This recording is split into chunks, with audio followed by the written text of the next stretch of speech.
Hello বন্ধুরা, আবার একটা ছোট্ট ভিডিও নিয়ে চলে এসেছি।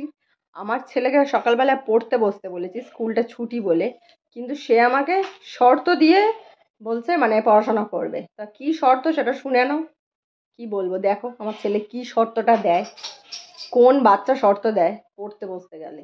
সেটা আমার ছেলেকে দেখে মানে আমি জানলাম যে শর্ত দিয়েও কেউ পড়াশোনা করে।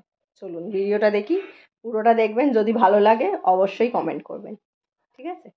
চলুন পাপা, শুরু করো। দেখো পেন্সিল রাবার কই?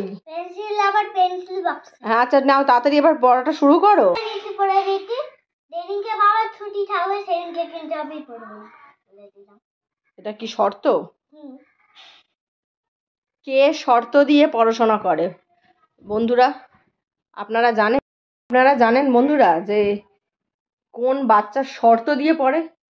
ওর বাবার আজকের অফিস আছে, ওই জন্য সকালবেলা পড়তে বসছে, স্কুল ছুটি বলে। সেদিনকে ওর বাবার অফিস থাকবে না, মানে ওর বাবা বাড়িতে থাকবে, সেদিনকে পড়তে বসবে না, মানে বাবার সাথে খেলবে। এটা হলো শর্ত দিয়ে তারপরে পড়াশোনা করবে। কি বলবো।